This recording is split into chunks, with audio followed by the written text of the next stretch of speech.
শেষ ভরসা আল্লাহ, কিন্তু এই সেনাবাহিনী হচ্ছে আমাদের লাস্ট রিজোর্ট। সেনাবাহিনীর সদস্যরা বুক পেতে দেয়, অস্ত্র কাঁধে তুলে নেয় এবং শত্রুর মোকাবেলা করে মাঠে থাকে, প্রথম রক্ত ঝরায়। এটা বালঘিল্যতা। এটা এটা আমি যে বলবি, আমি তো একটা কথা বলি যে এটা কচি কাচার আসরের একটা মেলা নয়, যে কচি কাচার আসরের মেলা বসলে যেরকম যা ইচ্ছা তাই বলবে। এটা আমি মনে করি যারা মানে ছাত্রদের পক্ষ থেকে যারা এই প্রশ্নটা উত্থাপন করেছে, এরা না বুঝে এবং না চিন্তা ভাবনা করে, এবং তাদের এটা কোনো গভীর চিন্তাপ্রসূত উচ্চারণ নয়। এটা তারা যদি আমি এইভাবে বলি, অত্যন্ত অদূরদর্শী। তাদের একটা অদূরদর্শী তাদের এই ব্যাখ্যা এবং অদূরদর্শী চিন্তার এবং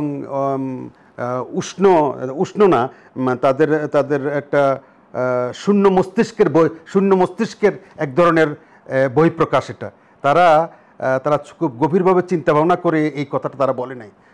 আপনি যে প্রশ্নটা জিজ্ঞেস করছিলেন যে সেনাবাহিনী সম্পর্কে যে কিছু ছাত্র সমন্বয়ক, ওরা তো এখন সমন্বয়ক না, এটা জাতীয় নেতা বলে নিজেদেরকে দাবি করতেছে, কিন্তু তারা এটা সুচিন্তিত মতামত নয় বলে আমার মনে হচ্ছে।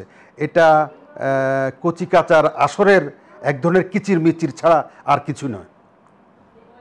কচিকাচার আসরের কিচিরমিচির ছাড়া আর কিছু নয়। কারণ তাদের সম্পর্কে কথা বলতে হলে আমি তো মনে করি আরও গভীরভাবে চিন্তা ভাবনা করে কথা বলতে হবে। কারণটা কি জানেন? কারণটা হচ্ছে দেশের দুর্দিনে এবং দুর্বিপাকে, দুর্যোগে এদেশের সেনাবাহিনী প্রথম রক্ত দেওয়ার নমুনা অতীতে ছিল, এবং যে কোনো দুর্দিনে, যে কোনো দেশের খারাপ অবস্থায় সেনাবাহিনী সবার আগে এগিয়ে আসছে এবং এগিয়ে এসে ঝুঁকি নিয়েছে। রাজনৈতিক দলের নেতারা ঝুঁকি নেয় ঠিকই, কিন্তু তাদের ঝুঁকির মতো তারা ঝুঁকি নেয় জীবনের ঝুঁকি। জীবনের ঝুঁকি নেয়, তারা রক্তের ঝুঁকি নেয়। হ্যাঁ, তারা ঝুঁকি নিয়ে মানে সেটা সফল করে ছাড়ে। ঠিক আছে? সুতরাং আমি মনে করি না, কোনো অংশে মনে করি না যে তাদের সেনাবাহিনীর এই ভূমিকা ছাড়া যে বাংলাদেশের মানুষ যে নতুন করে একটা যে স্বপ্ন দেখার সুযোগ হয়েছে, এটা তাদের হস্তক্ষেপ ছাড়া সম্ভব হইতো। এটা আমি কেন, কেউই মনে করবে না, এটা সম্ভব হইতো না। সুতরাং তাদের সম্পর্কে আমি মনে করি কথা বলতে বারবার চিন্তা ভাবনা করা উচিত। কারণ আমার চূড়ান্ত বিচারে সেনাবাহিনী হচ্ছে কি আমাদের লাস্ট রিজোর্ট, আমাদের শেষ সম্বল, আমাদের শেষ ভরসা আল্লাহ, কিন্তু এই সেনাবাহিনী হচ্ছে কি আমাদের লাস্ট রিজোর্ট। আমরা এই সেনাবাহিনীকে এই 24-এর গণ অভ্যুত্থানে প্রমাণ হয়েছে যে সেনাবাহিনীর মানে ফাইনাল টাচ ছাড়া আমাদের এই বিপ্লবটা সফল হইতো না। হইতো কি না এটা নিয়ে সন্দেহ দেখা দিয়েছে বা অনেকে সন্দেহ প্রকাশ করে। সুতরাং আমি মনে করি না যে এই সেনাবাহিনী সম্পর্কে এরকম অহেতুক, অবিবেচনাপ্রসূত এবং মানে বালক সুলভ, এরা তো এমনিতেই বালক, এদের আচার আচরণ আমরা মনে করেছিলাম তারা এত বড় একটা বিপ্লব করেছে, এত বড় একটা গণ অভ্যুত্থান করেছে, কিন্তু সেই পর্যন্ত তাদের ভূমিকা চমৎকার ছিল, কোনো সন্দেহ নাই। বিপ্লব করার ক্ষেত্রে, গণ অভ্যুত্থান করার ক্ষেত্রে এবং একটা রেজিম চেঞ্জের ক্ষেত্রে তাদের ভূমিকাটা অতুলনীয় ছিল এবং প্রশংসনীয় ছিল। কিন্তু বিপ্লব পরবর্তী তাদের ভূমিকাটা একদম ছেলে খেলার মতো, এবং সেটা জাতির ভাগ্য নিয়ে সিনেমিনি খেলার মতো। তারা যে কর্মকাণ্ডগুলো এখন করে যাচ্ছে, এগুলো নিয়ে রীতিমতো মানে আতকে ওঠার মতো অবস্থা, পিলে চমকানোর মতো অবস্থা। এটা যদি এভাবে চলতে থাকে তাহলে জাতির ভবিষ্যতে অনেক, আমি অন্ধকার ছাড়া আর কিছু দেখছি না।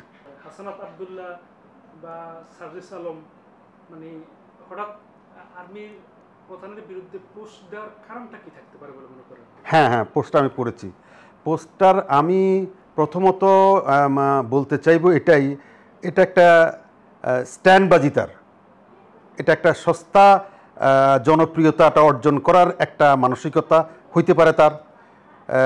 আরেকটা হইতে পারে যেমন নাকি পিনাকি যেভাবে ফ্রান্সে বসে মানে যেভাবে কথা বলে এবং যেভাবে নেট দুনিয়া গরম করে এবং যেভাবে মানুষের মধ্যে একটা হইচই বাধা দেওয়ার একটা প্রবণতা, ঠিক এটাও হইতে পারে কি না আমি জানি না।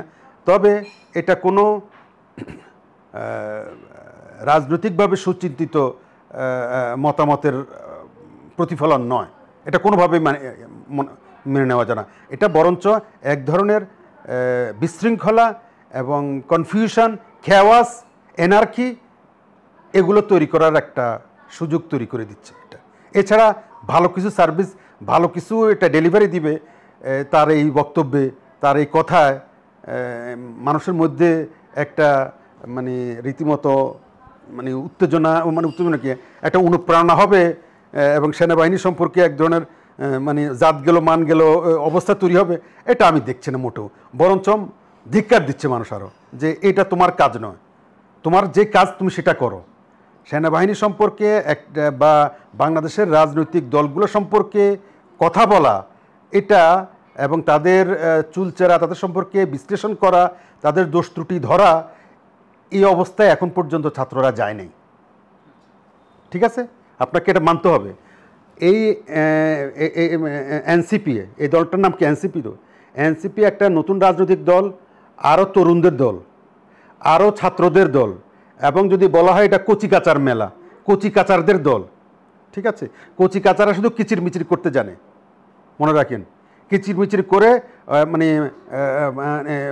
পরিস্থিতি ঘোলা করতে পারে অনেক ক্ষেত্রে, তারা একটা বিপ্লব সাধন করছে সেটা করতে পারে ঠিকই, কিন্তু দেশ তৈরি করা এবং রাজনীতির ন্যারেটিভ তৈরি করা এবং রাজনৈতিক দল তৈরি করা এগুলো অনেক সুদূর প্রসারী বিষয় এবং অনেক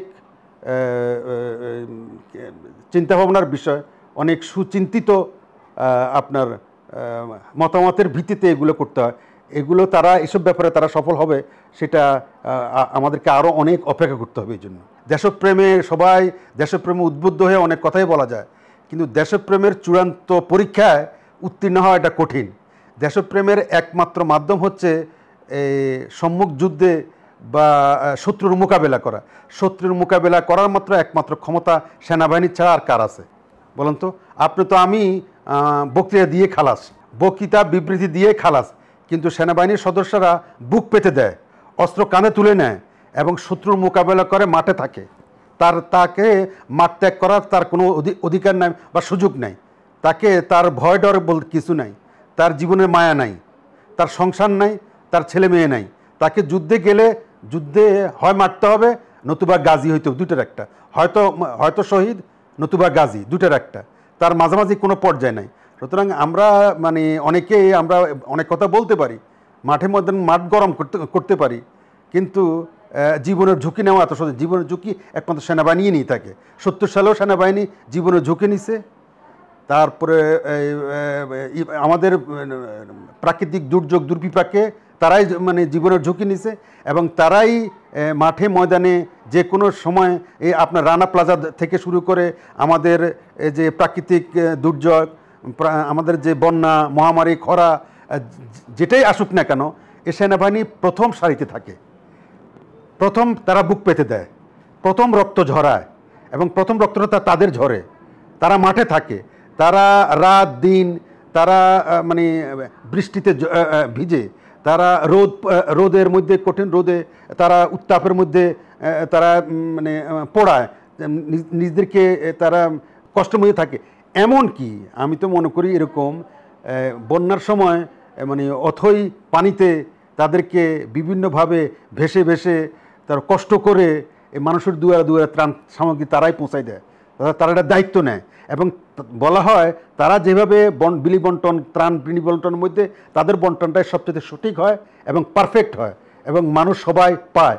আর আমরা যারা রাজনৈতিক দলের নেতা কর্মীরা আমরা দিয়ে বিশৃঙ্খলা হয়, সবাই সবটা পায় না, কিন্তু তাদের মাধ্যমে বন্যা, ত্রাণ এগুলো বিলি বন্টন হইলে সঠিক হয়।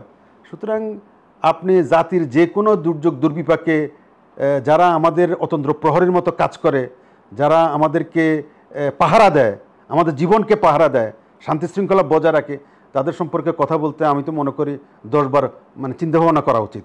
এবং সর্বশেষ তারা 2024-এর 5ই আগস্ট প্রমাণ রাখছে যে তারা জনতার পক্ষে আছে, তারা মানুষের পক্ষে আছে, তারা 18 কোটি জনগোষ্ঠীর পক্ষে আছে।